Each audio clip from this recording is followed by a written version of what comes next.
Kila mmoja amezaliwa kwa kusudi maalum la kuja kufanya hapa duniani. Na tena akapewa uwezo wa kipekee ndani yake ili kulitimiza kusudi hilo. Na sio tu kulitimiza kusudi hilo, ila kulitimiza kwa mafanikio. Kwa hiyo kila mmoja ana uwezo wa kipekee ndani yake ambayo inabidi aitambue ili imsaidie katika kulitimiza kusudi lake alilokuja kulifanya hapa duniani kama ulivyoumbwa. Na kwa mantikio tunapojifunza katika kuinuka kwa kuongeza uwezo na maarifa, manake inabidi uongeze maarifa na uwezo mahususi kulingana na ule uwezo wako wa kipekee ndani yako. Ndio maana lazima tujue ulizaliwa kwa kusudi gani. Itakusaidia kujua ule uwezo wako wa ndani ili uiongeze ule uwezo ili uweze kukunyanyua kutoka hapo ulipo, kukunyanyua, kutengeneza upenyo wa njia ambazo unazihitaji upite ili kufikia mafanikio yako. Ule uwezo wako wa kipekee wa ndani ili kusaidia kutimiza kusudi lako. Tupo kwenye event ya uzinduzi wa kitabu. Maana tupo kwenye zoezi la kitaaluma. Na nimeanza kwa kusema tunafanya bila kuangalia kile tunachokipoteza, ila tunafanya kwa kuogopa kukosa kwa kutokufanya. Na dada yetu akuangalia atapoteza mangapi, amenipa gharama ya muda. Leo amefanya sisi tumekutana hapa katika swala la kitaaluma, ameandika kitabu na leo anakizindua, ametushirikisha na tumefika mahali hapa. Ni kitabu ambapo ndani yake kina maarifa. Kwa ningependa lakini kwa kuwa uzinduzi wa kitabu hujafanyika, hiki kitabu tungekinunua hapa ili tukajue kitoroli cha chuo kina nini ndani yake.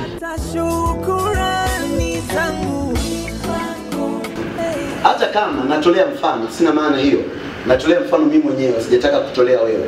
Hata kama nilizaliwa mara baada ya mama yangu mzazi kubakwa, sikuzaliwa kwa bahati mbaya. Biologically have proven when a man and a woman come into intercourse, it is more than 500 millions of sperms are released.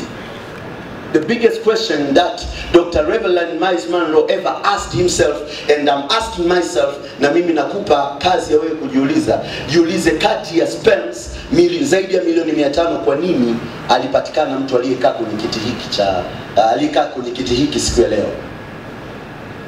Kwa nini? Kwa sababu ukiexclude 499 other sperms ambazo ziliachwa, lakini it is a single sperm, and that sperm it is you and me ambao tuko mahali hapa.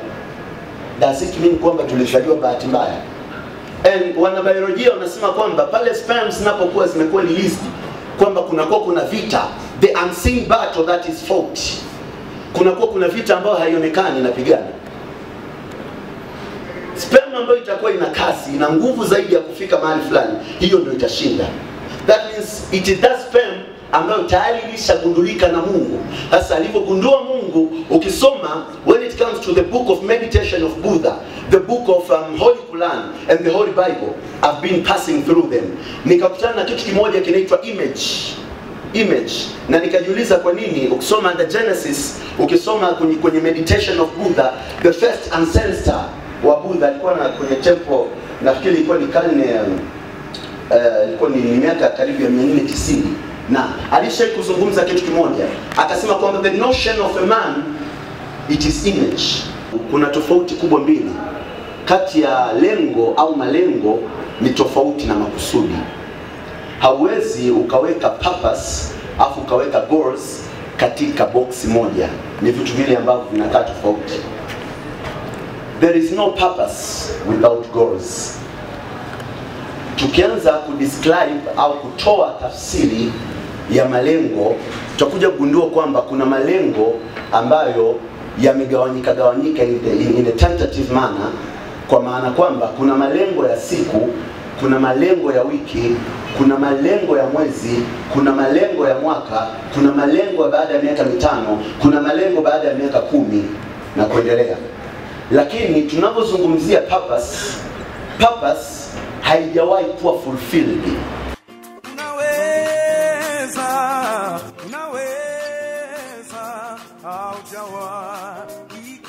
Kwa majina naitwa Simon Kaitila. Kihuduma ni mwenyekiti wa taasisi ya kijamii inaitwa Good Mothers Foundation.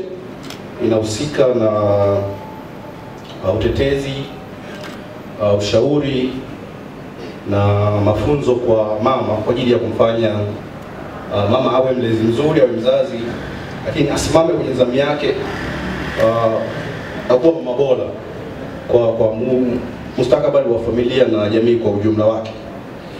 Na ninavutiwa sana na dada Lulu na hiki ulichokifanya, kwa sababu ninaamini katika jamii kuna shida kubwa ya usomaji wa vitabu. Kwa hiyo ukimkuta mtu amethubutu akaandika kama ulivyoandika tena kwa umri wako, ni kitu cha kuheshimiwa sana. Haleluya. Ni kitu cha kipekee, ni kitu cha kuheshimiwa sana. Nimependa hiyo story ambayo umeielezea kwenye kitabu chako. Kimsingi haya ndio maisha ya wanachuo, nadhani zaidi ya 90%. Unajua ni bahati mbaya tu wanaume wabebagi mimba. Yaani ingekuwa tunashikaga hizo, wengi hapa darasa 7 tulikuwa tumalizi. Ni bahati mbaya tu hiyo ajali kwa ituhusu. Lakini kwa inatuhusu, kwa tunaongea story nyingine. Ninaamini kuna funzo kubwa ambalo kama sio wewe basi rafiki yako, jirani yako, ndugu yako, yani hii huwezi kupita bila kuwa umehusika. Yani kama hujiathirika umeathiriwa. Haleluya. Kwa hiyo nikutie tu moyo dada kwamba hiki kitabu kinaongelea uhalisia. Yani ikiwa hii hadithi uliandika kwa sababu uliona vitu fulani, haya ni maisha halisi ya zaidi ya 90 ya wanafunzi, hasa wanapokuwa katika ile tunaita foolish age. Wanajaribu wanapitia vitu vingi, wanajaribu hiki na kile.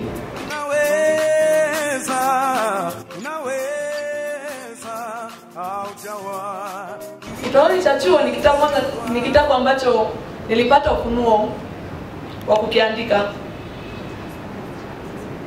Cha kwanza ilikuwa ni maisha ya mwanafunzi. Nilikuwa natamani sana kuongea na wanafunzi. Nilikuwa natamani sana nipate nafasi ya kuongea na wanafunzi.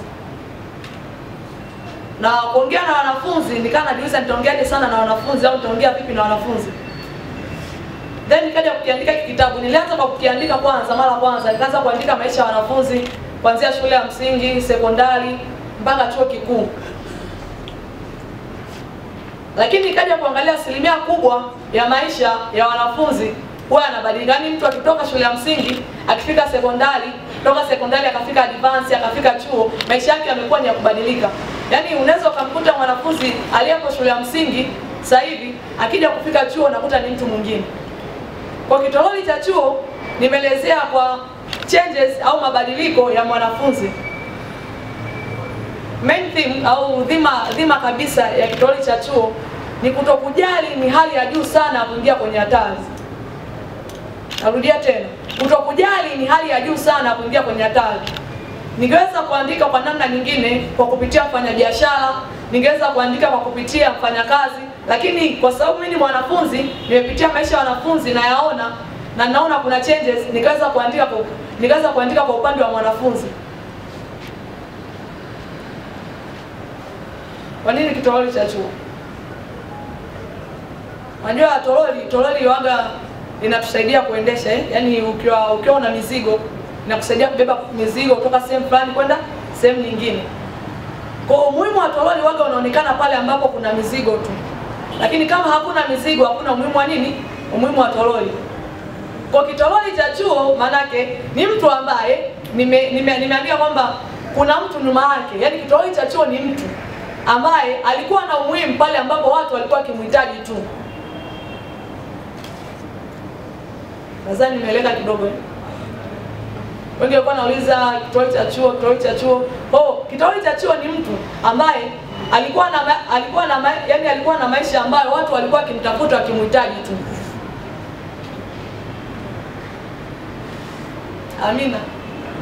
Amina. Sitamani sana nikumalizia uondo kwa sababu utashinda kununua kitabu chako. Kwa kitoweo cha chuo ni mwanafunzi ambaye alitoka shule ya msingi, amefika sekondari, amefika advance, kapitia mambo mengi, lakini baada ya kufika chuo akageuka akawa nini? Akawa kitoweo cha chuo. Akawa ni mtu ambaye anahitaji, yani anatumiwa pale ambapo anahitajika. Alikuwa anatumiwa kivipi pale ambapo anahitajika? Ilikuwaje? Ikawa vipi? Natamani siku ya leo usitoke hapa bila kopi yako ya kitabu. Nadhani nitamkaribisha mgeni rasmi, nimeishia hapo. Kwa mwongozo wa nguvu itokayo juu na kwa mwongozo wa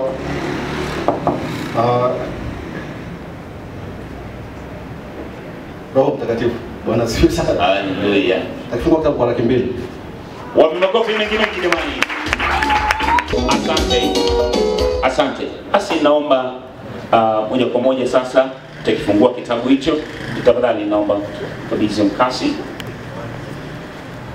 Makofi mengi atakapokuwa anafanya tukio hilo.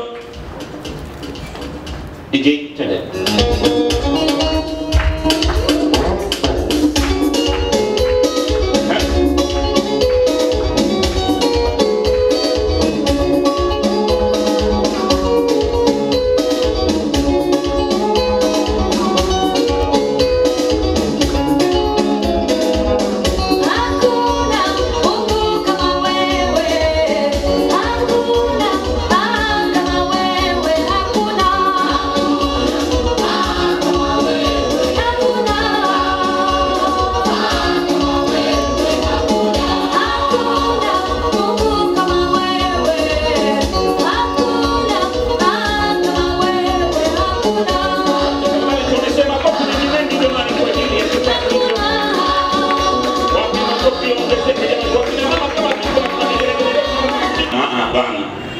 Tunazindua jamani, mtatua kuanzia kesho.